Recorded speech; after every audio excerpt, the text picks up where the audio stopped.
El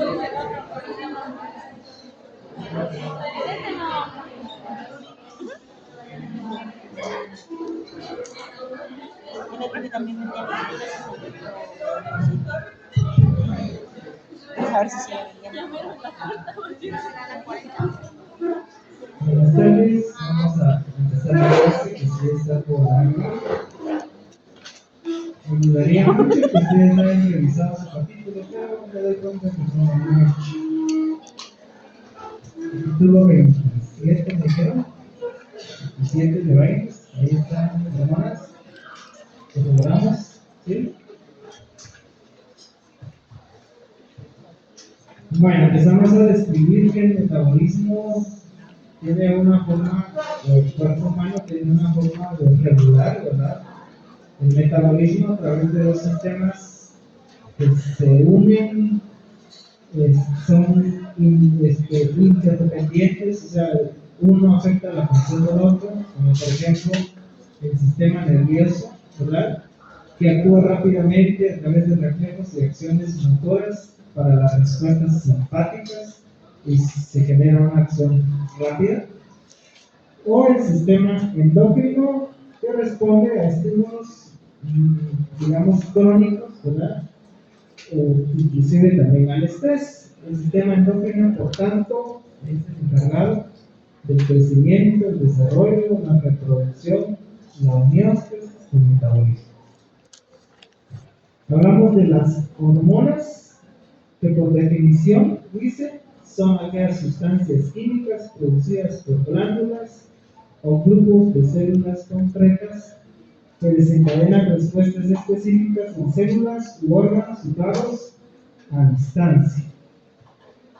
Emergió por primera vez en Francia en el siglo XVIII y fue este personaje, Ernest Stanley, en 1905, quien acuñó el término de hormonas, que en un principio significaba o quería decir despertar a la actividad.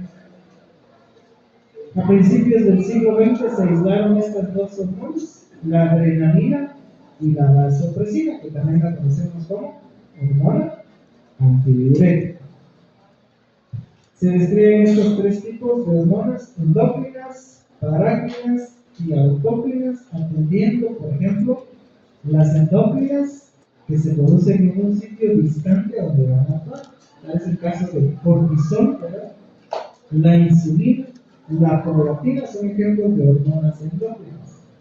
O hormonas parácrinas que se refieren a que se generan en sitios cercanos a donde van a generar un efecto, como los neurotransmisores o los factores de crecimiento. Y las hormonas autócrinas que se sintetizan en la propia célula donde van a generar un efecto. Tal es el caso de los linfocitos activados cuando secretan interleucina 2. La procedencia química de las hormonas es la siguiente. Las que derivan de este aminoácido que se llama tirosina, está la tiroxina, la triiodopamina, la adrenalina, la noradrenalina. Los péptidos, ahí podemos notar que se encuentran la mayoría de hormonas liberadoras, aquellas que se generan a nivel hipotálamo. También está la grelina, la hormona de crecimiento, la somatostatina, la insulina, el factor de crecimiento similar a la insulina 1 y la prolactina. Las glucoproteínas, ahí tenemos el ejemplo de la hormona estimulante de tiroides, la hormona folículo estimulante, la hormona luteinizante y la inhibina. Y las derivadas del colesterol, ¿sí? Y como son derivadas del colesterol, son lipofílicas, ¿verdad? El cortisol, la testosterona, la androstenediona, la deshidroepiandrosterona, el estradiol, la progesterona y la aldosterona. Otra clasificación, esto es en otra bioquímica, es en base a los mecanismos de acción, es decir, al tipo de receptor que se van a unir. Se clasifican en dos grupos. Las que se unen a receptores intracelulares, como ejemplos, o en este grupo están los andrógenos, el calcitriol, los estrógenos, el cortisol, la aldosterona, las progestinas, el ácido retinoico y las hormonas tiroideas. Son ejemplos de que se unen a receptores intracelulares. Y los que se unen a receptores de la superficie celular. Aquí se clasifican en 4 grupos, atendiendo al segundo mensajero que produce, ¿verdad? Tal es el caso del AMP cíclico. Aquí entra una gran gama de hormonas, como las catecolaminas alfa 2 adrenérgicas, las beta adrenérgicas, la ACTH, la vasopresina, calcitonina, la gonadotropina periódica humana, la hormona liberadora de corticotropina, o también conocida como corticoliberina, la FSH, el glucagón, la lipotropina, la hormona luteinizante, la hormona estimulante de los melanocitos, la paratormona, la somatostatina y la hormona estimulante de tiroides. Las que, donde el segundo mensajero es el GMP cíclico, factor natriurético auricular y óxido nítrico, ¿sí? Donde el segundo mensajero es el calcio o fosfatidilcitones o ambos, acetilcolina, catecolamina alfa 1 adrenérgica, angiotensina 2, vasopresina también aquí se encuentra, tomemos en cuenta que está en el grupo anterior también, la colecistoquinina, la gastrina, la hormona liberadora de gonadotropinas, la oxitocina, el factor de crecimiento derivado de las plaquetas, sustancia P, y la hormona liberadora de tiroidopina. Y las que el segundo mensajero es una cascada de quinasas o fosfatasas, adiponectina, somatomamotropina periódica, factor de crecimiento epidérmico, eritropoyetina, factor de crecimiento fibroblástico, hormona de crecimiento, insulina, factores de crecimiento parecidos a la insulina 1 y 2, leptina, factor de crecimiento de nervios y factor de crecimiento derivado de las plaquetas, la prolactina también. La regulación de la producción hormonal a veces tiene mucho que ver por el efecto de la misma hormona o productos de la hormona generados corriente abajo. La mayor parte de ellas tienen un efecto de regulación por retroalimentación negativa a nivel central, hipotalámico o hipofisial. Y unas pocas, pues el libro solo da el ejemplo de la hormona luteinizante como la que tiene un efecto de retroalimentación positiva, ¿sí? La hormona luteinizante es un buen ejemplo de esto. Perdón.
¿Alguien de ustedes no conoce todo y tengo cuenta de Disney para dar?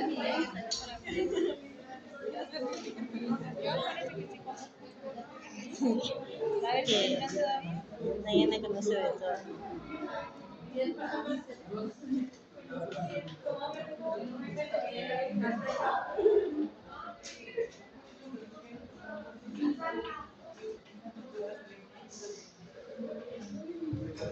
Perdón, y entonces hablamos de la hormona luteinizante que tiene un efecto de retroalimentación positiva, sobre todo en el proceso de ovulación, ¿verdad? Donde la misma hormona favorece la secreción de más hormona luteinizante. Algunos órganos endocrinos no clásicos, hablamos de tejidos, donde su función principalmente es de generar hormonas, pero se secretan estas sustancias, ¿verdad? Que van a tener un efecto parecido a la hormona, ¿verdad? Como el tejido adiposo blanco y el estómago, que secretan leptina, los osteocitos que secretan el factor de crecimiento del fibrogastos 23, el intestino delgado que secreta el péptido similar al glutagón, la placenta secretando todas estas hormonas, que estas sí ya las conocemos, ¿verdad? Y el ventrículo cardíaco que secreta el péptido natriurético cerebral. La transducción de la señal a través de los tejidos diana, pues ya hemos conocido, ¿verdad? La clasificación atendiendo a los receptores sobre las cuales actúan, ¿verdad? Pero aquí podemos retroalimentar y decir que las hormonas celulares, aminas o péptidos van a actuar a través de receptores que son proteínas intrínsecas de la membrana plasmática, es decir, acoplado a proteína G. Péptidos más grandes como la insulina o el factor de crecimiento parecido a la insulina van a actuar a través de receptores de tipo tirosina quinasa o tipo citosina. Y las lipófilas o lipofílicas entran a la célula antes de unirse a sus receptores, es decir, los que se unen a receptores intracelulares. Dentro de ellas están todas las hormonas esteroideas, las que derivan del ácido araquidónico y la trillodotironina. Los receptores discriminan con precisión, entendiendo que las hormonas están presentes a cifras muy bajas en el líquido extracelular, generalmente por un rango altomolar a nanomolar, tienen que tener la capacidad de unirse a los receptores específicos a cada una de ellas. Y dentro de esta especificidad podemos clasificar a las células con estas formas de escribirlo, ¿verdad? Hay células parecidas a esta tipo 1, ¿verdad? Que no tienen ningún receptor para ninguna hormona. Hay células como la 2, 5 y 6 que tienen un solo receptor, pero no para la misma hormona, sino para diferentes hormonas. Y la tipo 3, que representa aquella célula que puede llegar a tener receptores para más de una hormona. Pero el efecto de la hormona tiene que llegar a su final, ¿verdad? Es decir, se apaga la señal. Esto es posible gracias a estos procesos, que si esa hormona es una proteína, pues su proteólisis genera el apagamiento o apaga la señal de la acción de esa hormona. La hidroxilación y la conjugación son otras formas de apagar la señal de algunas hormonas. Las proteínas transportadoras también son aquellas encargadas de ampliar la vida media biológica y aumentar la concentración plasmática de hormonas que de lo contrario son muy pequeñitas, como es el caso de la tiroxina, que se une a la globulina de unión a la tiroxina, o el cortisol que se une a la globulina de unión no cortisol. Tenemos acá el ejemplo, ¿verdad? La tiroxina, por ejemplo, o aproximadamente el 75% va unida a la globulina de unión a la tiroxina, pero un porcentaje menor puede unirse a la albúmina y otro porcentaje parecido puede unirse a otra proteína conocida como transtibretina. Así podemos observar que la testosterona, el cortisol, la hormona de crecimiento y el factor de crecimiento similar a la insulina se unen a globulinas específicas de unión. En esta gráfica o cuadro podemos ver los ejemplos del metabolismo de neuronas en tejidos guianos. ¿Y cuál es el papel que van a desencadenar? Pues una vez actúa una enzima sobre ellas. Por ejemplo, la tiroxina o T4, que es más conocida como una prohormona, porque se forma biológicamente activa, es la T3. Y ya sabemos que en el tiroides se secreta más T4 que T3.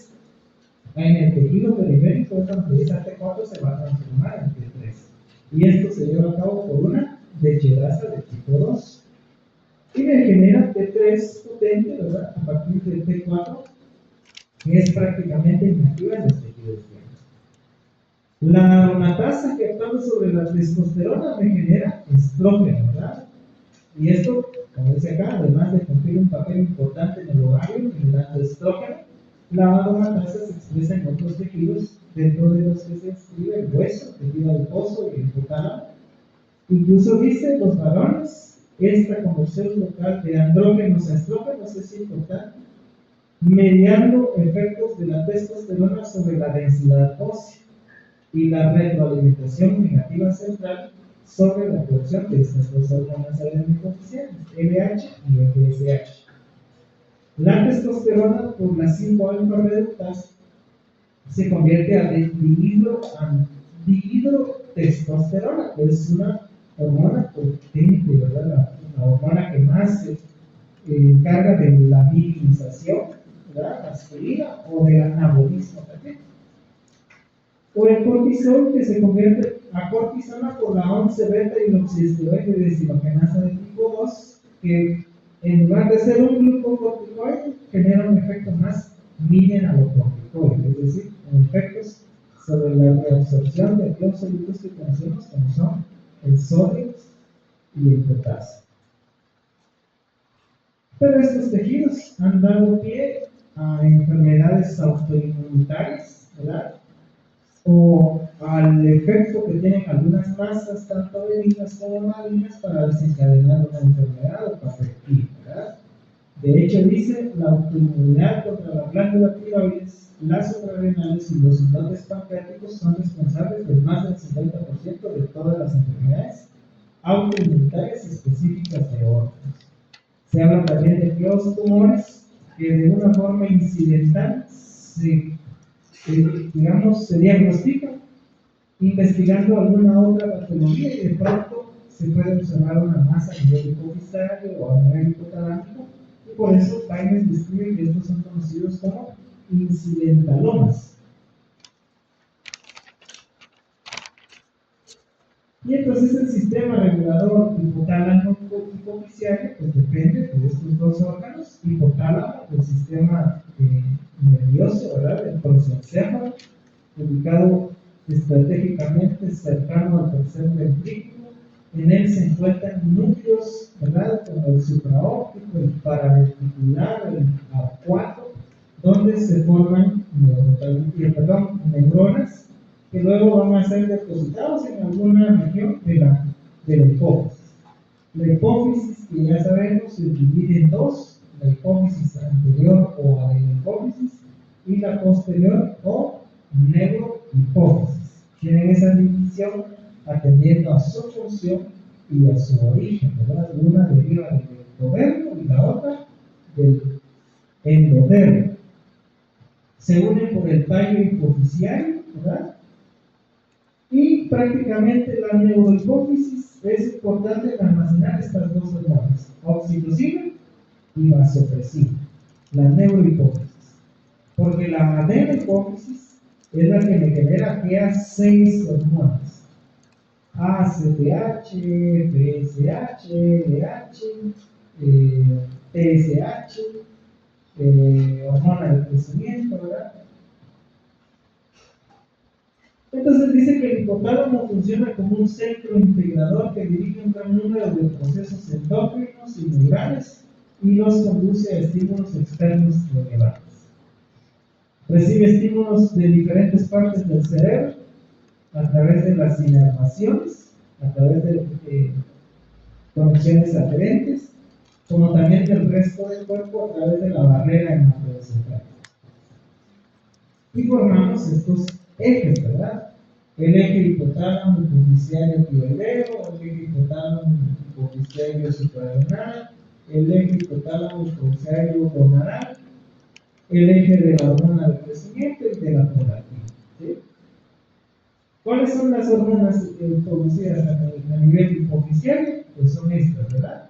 TSH, ACTH, FSH, LH, TH y prolactina, pero son generadas por influencia de una hormona hipotalámica, dentro de las que se describen TRH, CRH, vasopresina, NRH, GHRH, o dopamina o somatostatina. Ya vemos que los signos positivo o negativo implican inhibición o inducción, ¿verdad? Los 4 ejes primeros, 1, 2, 3 y 4, son tróficos. O mejor dicho, las hormonas, generadas por la adenohipófisis que tienen un efecto trófico son TSH, ACTH, FSH, LH y hormona de crecimiento. Y la única que no es trófica es la prolactina, porque no me va a generar un efecto de crecimiento de la glándula mamaria, como si me la genera la TSH, que me estimula el crecimiento de la glándula tiroides. Los trastornos clínicos asociados con alteraciones de las hormonas hipofisiales pueden estar en torno a deficiencias o excesos. Es el caso de la TSH, si hay deficiencia me genera hipotiroidismo, pero si hay exceso me genera tirotoxicosis. La ACTH, su deficiencia me genera hipoadrenalismo, pero su exceso me genera enfermedad de Cushing. La FSH y LH, su deficiencia me da hipogonadismo, pero el exceso me genera pubertad precoz. O la hormona de crecimiento, que su deficiencia da baja estatura, pero su exceso da gigantismo o acromegalia. La prolactina, que es la única que no hay enfermedad descrita por deficiencia, pero sí por su exceso, que genera galactorrea e infertilidad tanto en hombres como en mujeres. Entonces vamos a hablar del primer eje, hipotálamo hipofisiario tiroideo. La TRH es un tripéptido modificado liberado de forma pulsátil. Ya sabemos que esta se secreta a nivel hipotalámico. Estimula la síntesis y secreción de TSH, es decir, la hormona adenopofisiaria, ¿verdad? TSH. ¿Cómo lo hace? Por unión a receptores acoplados a proteína G, situados en las membranas de la célula tirotrofa hipofisiaria, que está ligado a la fosfolipasa C. Y si está ligado a la fosfolipasa C, implica un aumento del inositol trifosfato que estimula la liberación de calcio desde sus lugares de almacenamiento, provocando la secreción de TSH preformada. Y entonces esa TSH va a generar un efecto en el órgano diana, que es la glándula tiroides. ¿Sí? La TRH también es importante en la biosíntesis de las unidades de TSH, como también su glucosilación. Recordemos que esta es una glucoproteína.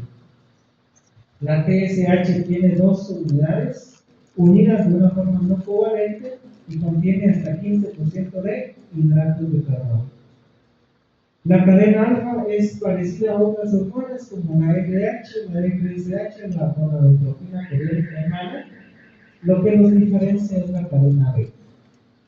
¿Qué efecto va a generar sobre la glándula tiroides? Pues aquí lo tenemos, ¿verdad? Estos son los efectos que va a generar sobre la glándula tiroides.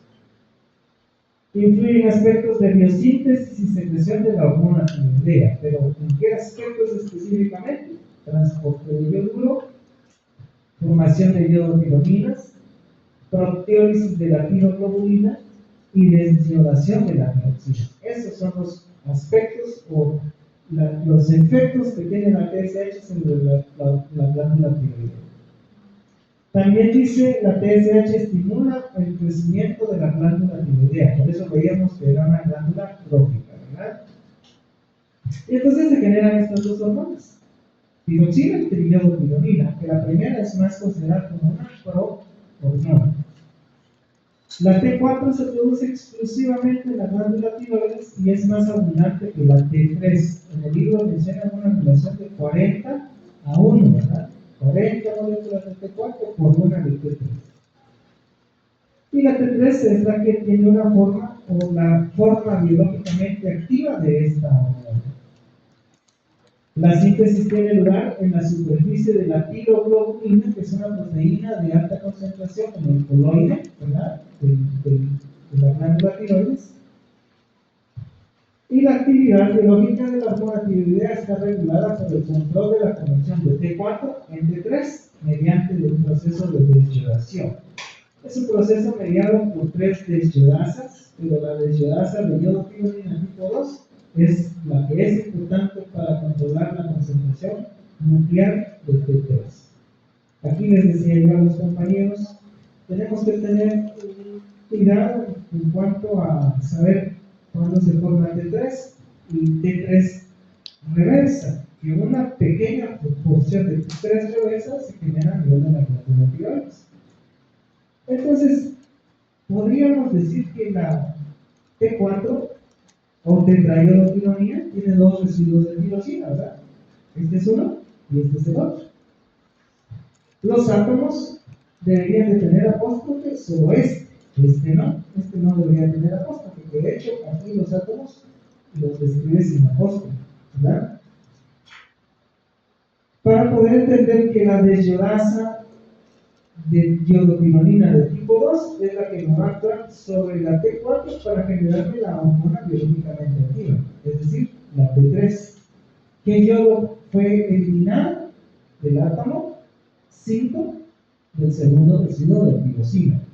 Por eso se llama 3,5 3 apóstrofe triiodotironina, porque aún conserva el yodo de este residuo, ¿sí? A diferencia de la otra desyodasa, que en lugar de quitar este yodo del residuo 5 del segundo residuo de tirosina, se lo quita al primero, ¿verdad? Y vemos que este es eliminado, ¿verdad? Y por eso la fórmula dice 3,3 apóstrofe 5 apóstrofe triiodotironina, que esta sería la T3 reversa, que no es biológicamente activa, que es formada también por la glándula tiroides o también por desyodasas fuera de la glándula tiroides. Y el proceso de formación implica estos pasos, ¿verdad? Estos pasos donde dijimos que tiene un efecto la TSH, hormona estimulante de tiroides. Para que comprendan, pues tenemos que este es la célula o el tilocito, ¿verdad? Una célula epitelial, ¿verdad? Rodeando al coloide, ¿verdad? El coloide, rico en esta proteína que se llama tiroglobulina. La tiroglobulina es una glucoproteína que dentro de su estructura puede llegar a tener desde 115 a 123 residuos de tirosina, que son las que le van a formar T3 y T4. Y entonces el proceso inicia, ¿verdad? Desde que, por ejemplo, del plasma se absorbe el yoduro, ¿verdad? Aquí podemos observar cómo el yoduro, con carga negativa, ingresa por un sistema de transporte unidireccional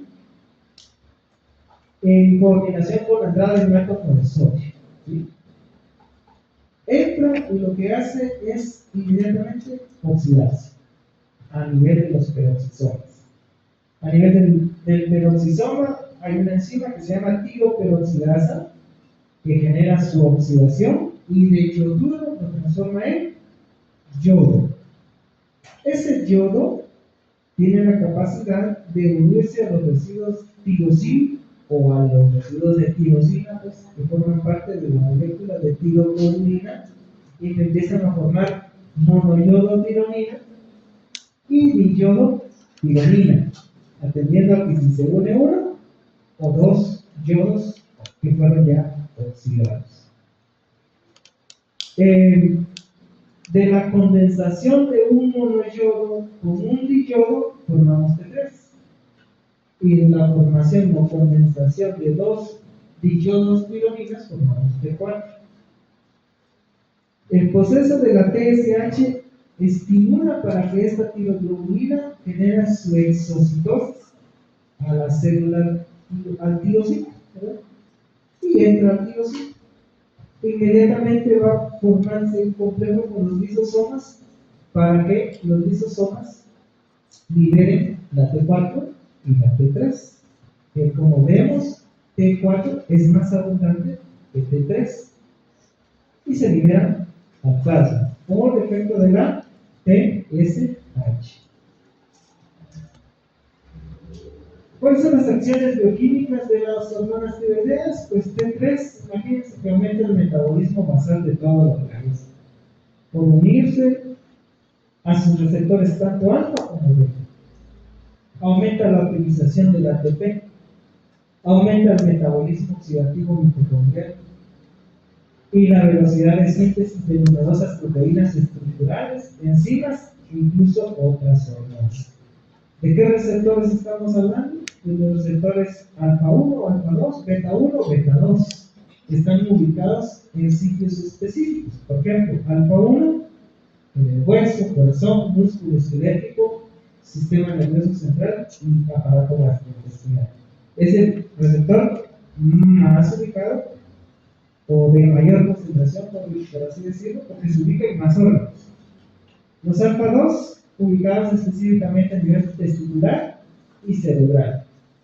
Y los beta 1 a nivel renal, del hígado y de la propia glándula tiroides. Los receptores beta 2 están implicados en el desarrollo auditivo y visual. Y aquí vienen los primeros trastornos, ¿verdad?, generados, ¿verdad?, por alguna alteración hormonal, como es el caso del hipertiroidismo, ¿verdad? El hipertiroidismo o tirotoxicosis, como se conoce, es por una producción exagerada de C4 y T3.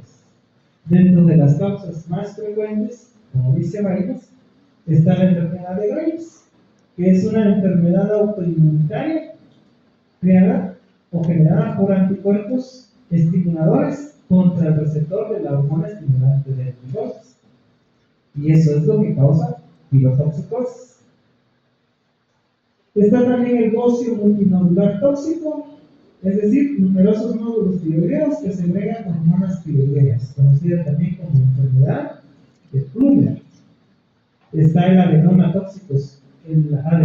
tóxico solitario, que es un nódulo tiroideo único que produce de forma autónoma hormonas tiroideas.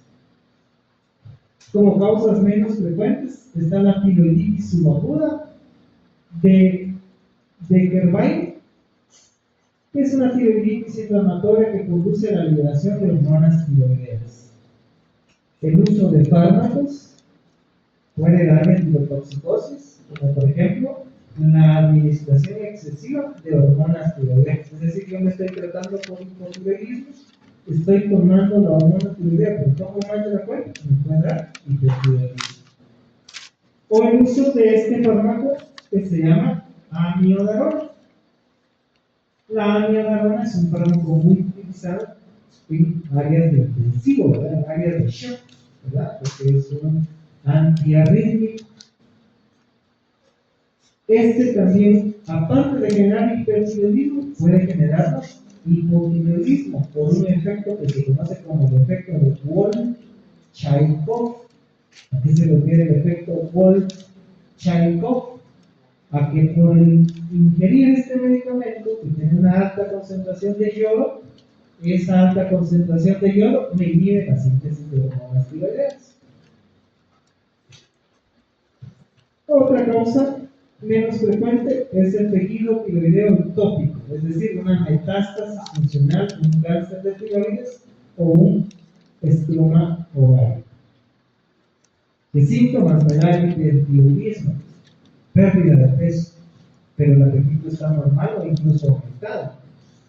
Palpitaciones, ansiedad, intolerancia al calor, como están ustedes ahorita, no toleran el calor, por eso se encienden los ventiladores, pero no es por hipertiroidismo, es porque sigue aquí a calor, ¿verdad? Piel sudorosa, grasienta, diarrea, y oligomenorrea. ¿A qué se refiere oligomenorrea? Periodo. Oligomenorrea se refiere a pérdidas menores que da en los periodos menstruales. Signos que encuentra el médico en un paciente hipertiroideo: taquicardia o fibrilación auricular, temblores, asinergia oculopalpebral, que es lo que más destaca de esta enfermedad, da la característica de esos ojos saltones, ¿verdad? O exoftalmos, ¿verdad? Bocio o nódulos, ¿verdad? Bocio, nódulo o nódulos, dependiendo de la causa. Eso es lo que va a encontrar el médico en ese paciente. Lo contrario, la deficiencia de las hormonas tiroideas se transforma en un hipotiroidismo, que como dice ahí, puede haber hipotiroidismo congénito, hipotiroidismo primario, hipotiroidismo secundario. El congénito, obviamente, se refiere a que el niño nace con esa afección, que puede ser por una aplasia de la glándula, ¿verdad? Es decir, que no se forma glándula tiroides. Pero de las causas frecuentes, podemos ver acá, dice, el hipotiroidismo atrófico, ¿sí? Se atrofia la glándula por un infiltrado linfocítico difuso. Podemos ver la tiroiditis de Hashimoto, que es una tiroiditis autoinmunitaria crónica con infiltrado linfocítico o de células plasmáticas. Dentro de las menos frecuentes, habla de la deficiencia de yodo, aunque dice que es una de las más frecuentes a nivel del mundo, ¿sí? La falta de yodo. Y por eso, pues, programas han hecho o han insistido a que haya fortificación o el hecho de que algunos alimentos, pues, tengan cierta cantidad de yodo, como la sal yodada, ¿verdad? Esa fue una de las razones por generar ese tipo de sal. Yactógena es otra causa menos frecuente del hipotiroidismo, es decir, postquirúrgica, por corregir algún trastorno del órgano, usar agentes antitiroideos como el carfilmatol o el tratamiento con yodo radiactivo o el consumo de otros fármacos, como lo que ya habíamos dicho de la amiodarona, o también, como dice ahí, el litio, ¿verdad? O el hipopituitarismo, que es poco frecuente por tumores hipoficiarios o necrosis isquémica postparto, que se conoce también como el síndrome de Sheehan. ¿Qué síntomas presenta un paciente hipotiroideo? Cansancio, letargo, se empieza a dormir en las clases de bioquímica, está ahí entre que hablan y es muy despierto, se duerme fácilmente, ¿verdad? Eso es letargo. Intolerancia al frío, gana peso, estreñimiento, menorragia, deterioro cognitivo, sequedad de piel y del pelo. Si oligomenorrea se refería a la pérdida de menor cantidad de sangrado, el periodo menstrual, o menorragia se refiere a lo contrario, aquella mujer que pierde grandes cantidades de sangre en el periodo menstrual. ¿Qué signos esa paciente va a tener? Radicardia, edema sin fobia, o sea, hinchada, ¿verdad? Relajación lenta de los reflejos tendinosos y una neuropatía periférica. De hecho, el libro destaca el mixedema, que es una forma de hipotiroidismo grave, el mixedema. Y se genera, ¿verdad?, por el acúmulo de ácido hialurónico y polisacáridos en tejidos como la cara, ¿verdad? Y que puede llevar a un mixedema, a un coma mixedematoso por falta de tratamiento.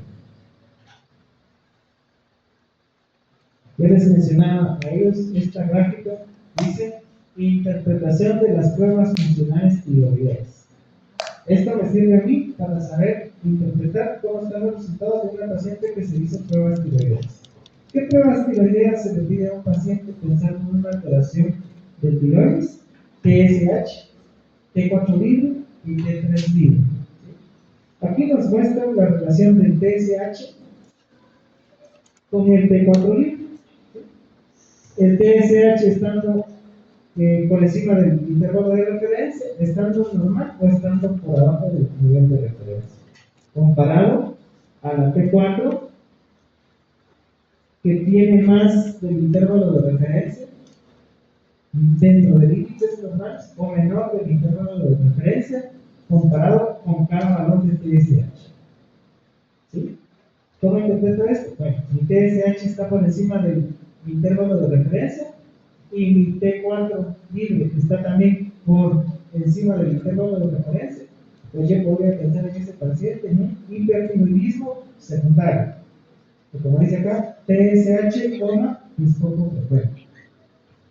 TSH encima del valor de referencia, pero T4 dentro de los valores de referencia, podríamos pensar en un hipotiroidismo sutil o compensado. TSH alto con T4 menor del intervalo de referencia, es decir, T4 libre bajo, podríamos pensar en un hipotiroidismo primario o un síndrome de enfermo eutiroideo. Y así se compara con el otro, ¿verdad? Cuando la TSH está normal, pero la T4 está alta, está normal o está baja. O TSH bajo, pero T4 libre alta, normal o baja. Así se interpreta ese cuadro. El eje hipotálamo hipofisiario suprarrenal, segundo eje. La corticoliberina o el CRH es un péptido de 41 aminoácidos segregado por el núcleo paraventricular del hipotálamo. Actúa a través de un receptor acoplado a proteína G a través de un sistema de mensajero de la AMP cíclico, o sea, de este segundo mensajero que se llama AMP cíclico, generado por la citoclasa. Vean que la vasopresina o hormona antidiurética dice potencia la respuesta de la hipófisis a la CRH. ¿Sí? Eso hace la vasopresina o hormona antidiurética. Potencia la respuesta de la hipófisis a la CRH. En parte, aumentando la cantidad y el grado de expresión de receptores para la CRH. Y la retroalimentación negativa inhibe la secreción tanto de CRH como de vasopresina. Hablamos de esta hormona hipofisiaria, que es la ACTH, ¿verdad? La ACTH se sintetiza en forma de una molécula precursora de 241 aminoácidos que se conoce como proopiomelanocortina. Que esta me da origen, además de la adrenocorticotropina, a las endorfinas y a las hormonas estimulantes de los melanocitos. ¿Cuántos aminoácidos tiene la ACTH? 39 aminoácidos. Secretada en ráfagas relacionadas con el estrés que se superpone sobre una base de un ritmo diurno, con una oleada rápida de producción alrededor de las 3 de la mañana y un máximo de concentración plasmática a las 5 de la mañana. Y aquí tenemos el ejemplo de la proopiomelanocortina que está representada por esta gráfica, ¿verdad? Esta que me va a dar origen a la ACTH y a la hormona relacionada a los melanocitos, a las alfa-endorfinas, gamma, beta, endorfinas. La ACTH tiene una vida media de 10 minutos. ¿Verdad? 10 minutos es lo que está presente en el plasma. Pero su efecto, ¿dónde va a ser? ¿Dónde va a actuar la ACTH?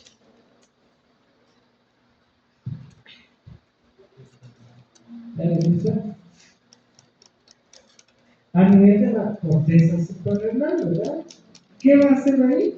Estimular la síntesis y liberación de glucocorticoides por receptores acoplados a proteína G, es decir, implica también AMP cíclico. El incremento agudo de la síntesis suprarrenal de cortisol ocurre en 3 minutos, principalmente por estimulación de la actividad de esta enzima. la esterasa de colesterol. ¿Qué hace la esterasa de colesterol? Esta ya es una enzima, esterasa de colesterol, ya es una enzima que se encuentra a nivel de la corteza suprarrenal. ¿Qué hace la esterasa de colesterol? Pues la médula suprarrenal, específicamente la corteza, es un sitio de depósito de ésteres de colesterol, ¿verdad? Entonces lo que hace es, esta enzima es desesterificar, liberar su ácido graso para dejar colesterol libre. Porque yo necesito colesterol para formar los glucocorticoides, los mineralocorticoides y los antibióticos. La ACTH a largo plazo, dice, induce la transcripción de genes que codifican enzimas esteroidogénicas, manteniendo estas zonas de la corteza, la fascicular y la reticular de la glándula suprarrenal. Y esa es la gráfica de la glándula suprarrenal, que la divide en médula, que está en el centro, y la corteza, donde se forman estas tres zonas, que de adentro hacia afuera se habla de la zona reticular, que produce andrógenos, la fascicular, que produce glucocorticoides, y la glomerular, que está más a la periferia, que produce mineralocorticoides. Esta corteza suprarrenal está bajo la influencia, entonces, de la ACTH y del sistema de renina-angiotensina. Pero el sistema de renina-angiotensina me va a tener una influencia específicamente sobre la zona glomerular, porque ahí es donde se generan los mineralocorticoides. En cambio, la ACTH va a tener una influencia específica sobre la zona fascicular, porque ahí se generan los glucocorticoides, aunque también dice que tiene alguna influencia en la zona reticular, donde se forman los andrógenos. La retroalimentación negativa me la genera el cortisol, que en dos tiempos. Una retroalimentación rápida que afecta la liberación hipotalámica del CRH, y una más lenta, donde hay disminución de la síntesis de CRH a nivel del hipotálamo, más la supresión de la transcripción génica de la que me da origen a la proopiomelanoproteína, aquella proteína grande de donde se produce la ACTH. Y el producto de la zona fascicular es el cortisol, el glucocorticoide, ¿verdad? Principal glucocorticoide sintetizado en el ser humano. El colesterol es su precursor. Se da por la escisión del colesterol, ¿verdad? Dice acá, la escisión de la cadena lateral libera corticosteroides de 21 carbonos. Posterior fragmentación da lugar a los andrógenos de 19 carbonos. Y la aromatización de la ADIO-A me forma los estrógenos de 18 carbonos. Pero entonces una reacción base es esta primera, ¿verdad?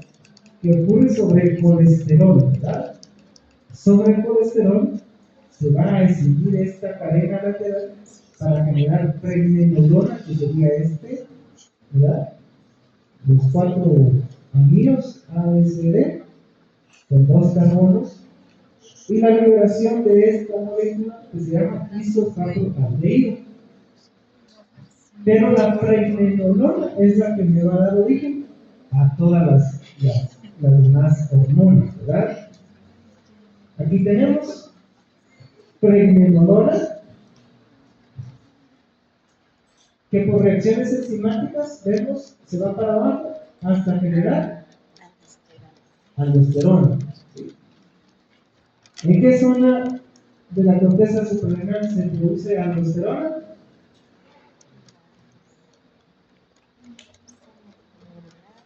Sí, en la corteza, pero ¿en qué zona de la corteza? Veíamos que había 3 zonas. ¿Qué es la aldosterona? Es un mineralocorticoide, es decir, que se produce en la zona glomerular. El glucocorticoide se produce en la zona fascicular. Y el andrógeno se produce en la zona reticular. Entonces aquí podemos observar zona reticular, fascicular y glomerular. ¿Sí? Aunque hemos dicho que el efecto de la ACTH es más en la zona reticular y en la zona fascicular, porque tienen influencias directas sobre la producción de cortisol, ¿verdad? Y vemos ahí las diferentes enzimas, por ejemplo, de pregnenolona para progesterona. Primero actúa la 3-beta-hidroxiesteroide deshidrogenasa delta 5,4 isomerasa. De progesterona a 11 desoxicorticosterona actúa la 21 hidroxilasa, porque genera hidroxilación de carbono 21 y genera 11 desoxicorticosteroide. La 11 beta hidroxilasa genera hidroxilación en el átomo 11 y produce corticosterona. Y otra enzima, la 18 hidroxilasa, 18 hidroxidestrogénasa, me genera los mineralocorticoides. Pero para generar cortisol se requiere esta otra enzima, ¿verdad? Que es de la citocromo P450, ¿verdad? 17 alfa hidroxilasa, para poder transformarla en esta estructura de pregnenolona a 17 hidroxipregnenolona, que posteriormente por la misma enzima esta pasa a 17 hidroxiprogesterona y esta a 11 desoxicortisol y de esta pasa a cortisol. La concentración plasmática de cortisol muestra un acusado ritmo diurno, donde vamos a encontrar más alta su concentración plasmática a las 8 de la mañana. 95% está unida a la globulina de unión y tiene una vida media de 100 minutos. Se metaboliza en el hígado por una combinación de reducción, fragmentación de la cadena lateral y conjugación y me genera estos tres metabolitos: 17 hidroxipregnenolona, pregnanotriol y 11 oxopregnanotriol, que pueden ser medibles a nivel célico como también a nivel urinario. ¿Cuáles son los efectos del cortisol? El glucocorticoide más importante. Va a tener efectos amplios sobre el metabolismo, en la función inmunitaria, en el sistema cardiovascular y esquelético, mediados por alteraciones en el nivel de excreción de miles de genes. Tiene una influencia importante en la homeostasis de la glucosa, por eso se llama glucocorticoide, ¿verdad?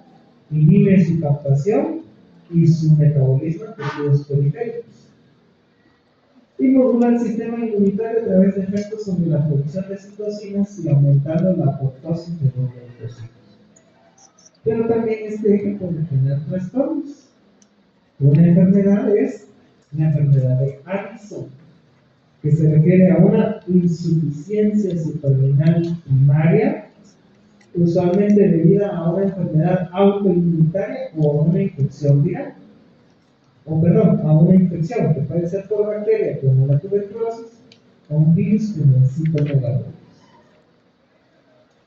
Se caracteriza esta enfermedad por hiponatremia, hiperpotasemia, acidosis, alteración de la respuesta del cortisol a la ACTH sintética junto con elevación de la ACTH plasmática.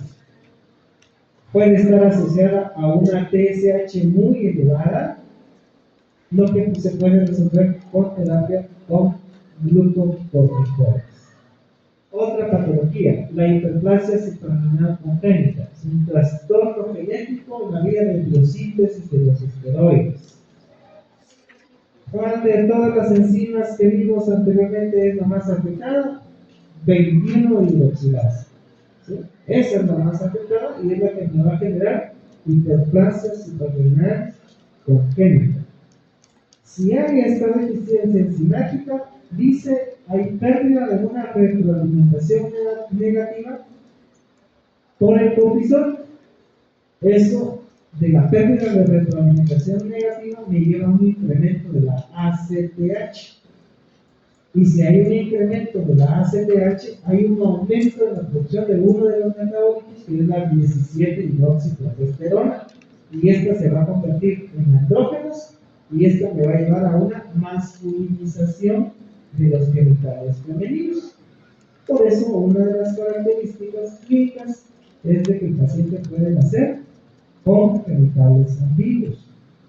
Es decir, nace producto y no están esperando que uno diga, esperamos, es negro, es hombre, es mujer, y uno no sabe qué decir, porque tiene escroto, pero ese escroto parece labios mayores, ¿verdad? Tiene pene, es muy pequeño, parece clítoris, y no se faltan testículos, ¿verdad? Eso se llama genitales ambiguos. Por deficiencia de una enzima que interviene en el metabolismo de estas hormonas.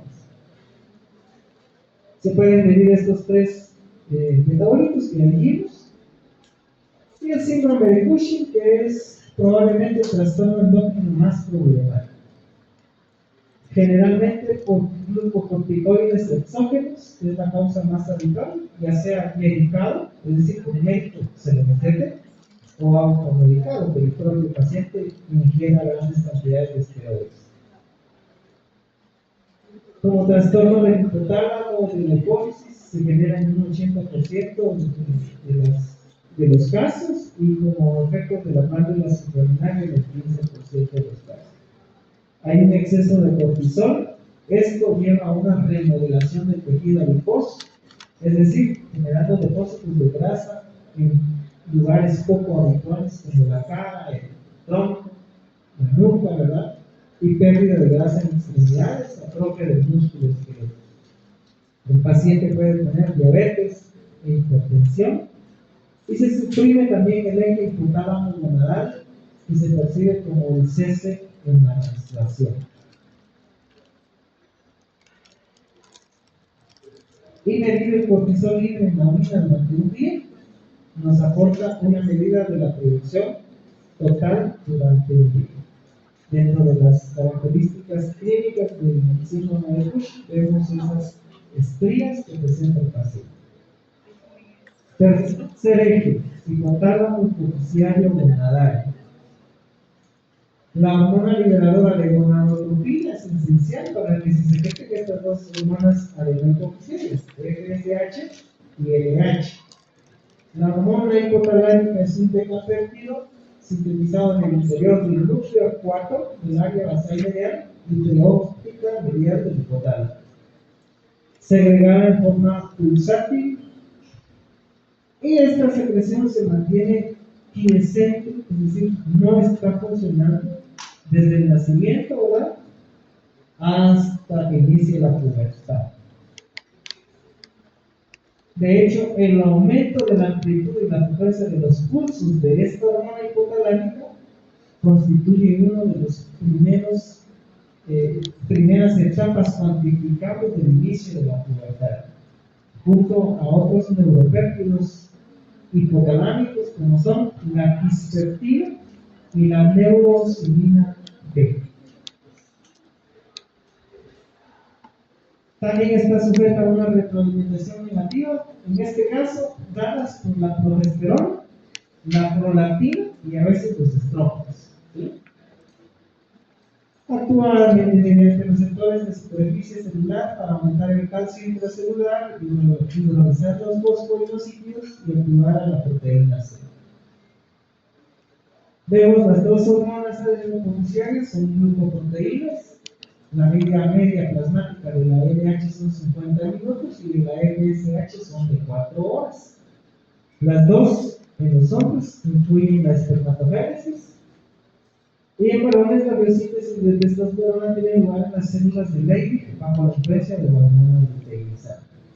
Aquí podemos observar en la gráfica, ¿verdad?, las dos hormonas hipofisiarias, FSH y LH, una estimulando a las células de Leydig para producir testosterona, que va a tener también efectos sobre la espermatogénesis, sobre las características como el brillo sexual, el cambio de voz, músculo, y la FSH, que va a actuar sobre las células de Sertoli que van a generar una producción de esta otra hormona que se llama inhibina, que va a generar una retroalimentación negativa a nivel hipoficial.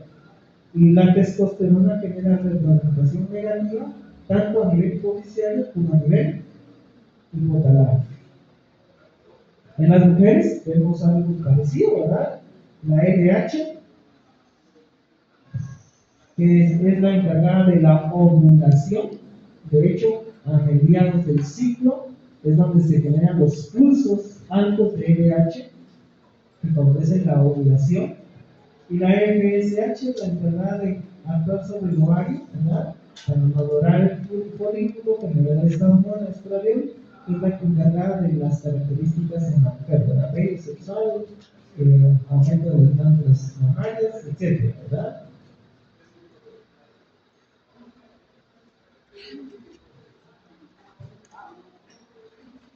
La testosterona, 95%, viene del testículo y el resto se puede formar en la fase reticular de la glándula suprarrenal. Más del 97% circula unida a las proteínas de unión, albúmina y globulina de unión o hormonas sexuales.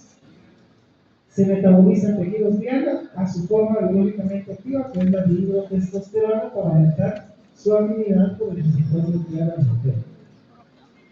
Funciones de la testosterona: regulación de las gonadotropinas y espermatogénesis, desarrollo del aparato reproductor, estimular la síntesis de proteínas e incrementar la masa muscular. Pero específicamente de la conversión de la testosterona a dihidrotestosterona con la 5-alfa-reductasa, vemos que esta dihidrotestosterona es la que se encarga más de la virilización externa y el anabolismo, mientras que la testosterona se encarga de estos otros procesos: regulación de las gonadotropinas, espermatogénesis, diferenciación sexual, diferenciación del conflicto de Wolff.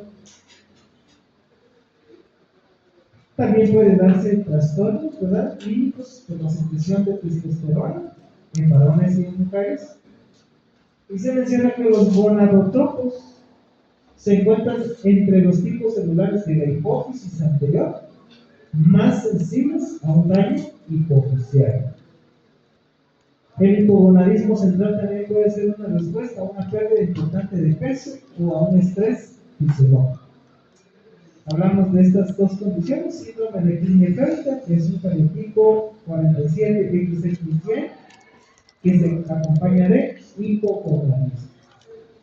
El síndrome de Kallmann es un trastorno hipotalámico genético en niños que determina una producción deficiente de la hormona hipotalámica, la hormona liberadora de gonadotropina. El exceso de andrógenos en varones se caracteriza por generar esta condición que se llama pubertad precoz, que en varones realmente es infrecuente, ¿verdad? Pero que puede deberse a activación precoz del eje hipotálamo hipoficial neuronal o a mutaciones de ganancia funcional en el receptor de la LH o de la quispetina. En cambio, las acciones de las hormonas esteroideas en la mujer, pues en una mujer con un ciclo menstrual normal, la concentración de progesterona es la que tiene una relevancia diagnóstica, porque una concentración mayor de 20 nanosmoles por litro en la fase lútea es compatible con ovulación. Y vemos el comportamiento de las hormonas, de estas hormonas. La progesterona, que está en verde, ¿ven? En la fase o en la ovulación incrementa, es uno de los que explica el aumento de la temperatura. Y cuando desciende, cuando empieza el ciclo menstrual, su descenso del centro central es el responsable, se cree, ¿verdad?, de los cambios de humor en las mujeres. La hormona luteinizante que veíamos, que tiene una retroalimentación positiva específicamente a mitad del ciclo menstrual, ¿verdad?, cuando se está dando la ovulación. Y las otras dos, la LH y la FSH, con efectos ya descritos. Trastornos de la secreción de esteroides en la mujer, pues está en síndrome de Turner, un cariotipo 45X, es decir, ha perdido un cromosoma sexual, que da deficiencia, ¿verdad? Y un exceso que es la pubertad precoz.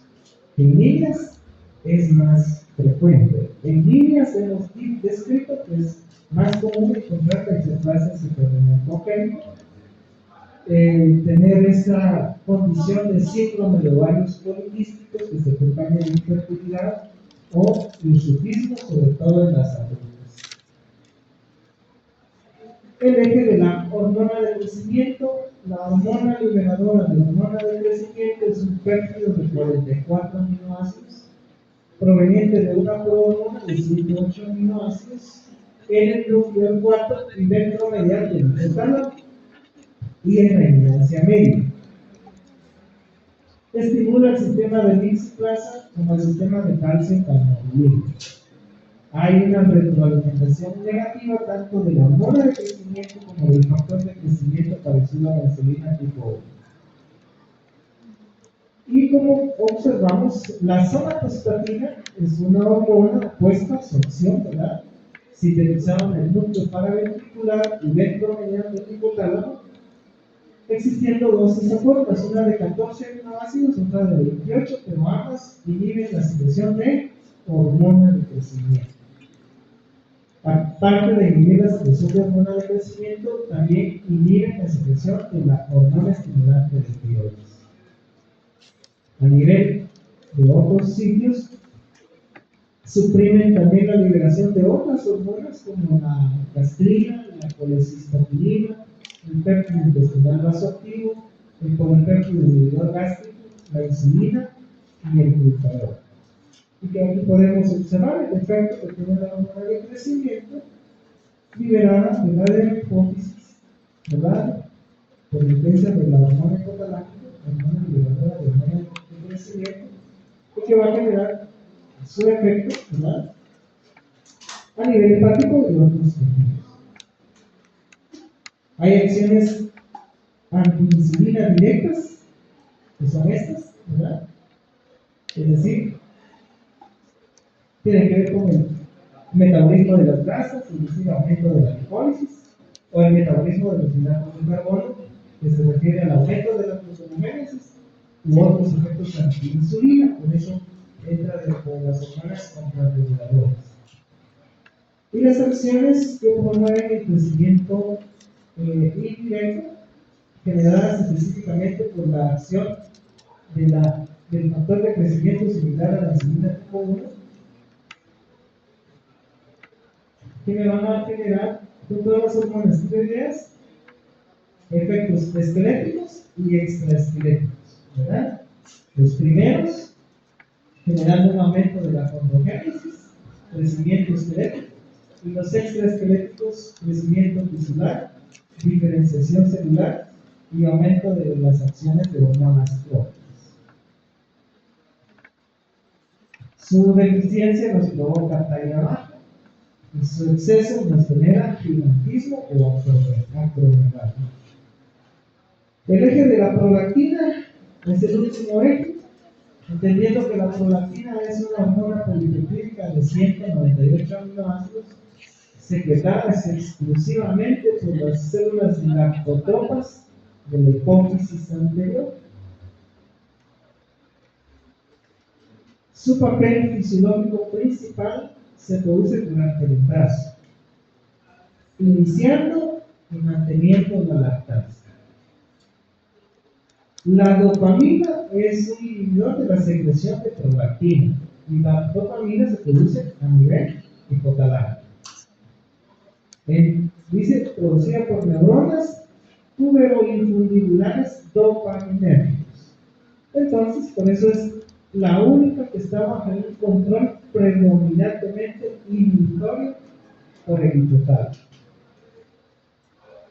¿Cómo actúa la dopamina? Pues estimulando el receptor D2 lactotrofo hipofisiario, inhibiendo la de Lipsch-Plaza, con lo que inhibe la síntesis y secreción de prolactina.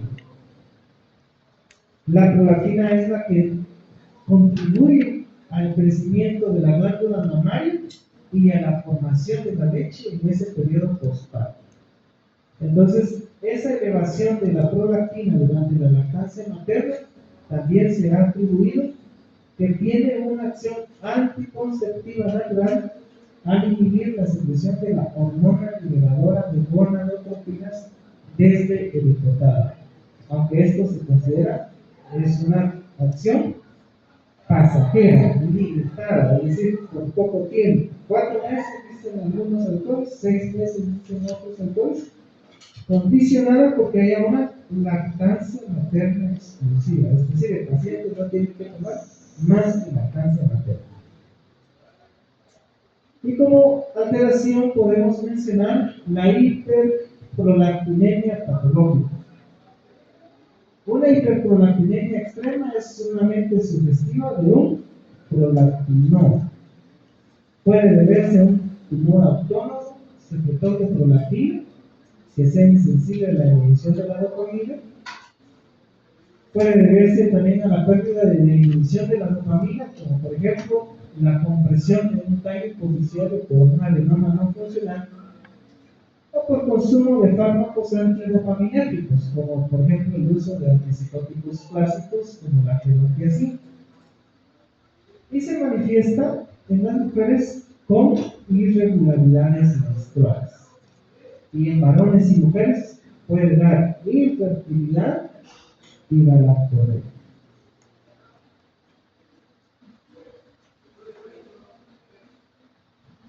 ¿Dudas, preguntas, comentarios? ¿Alguien que no se haya conectado, registrado?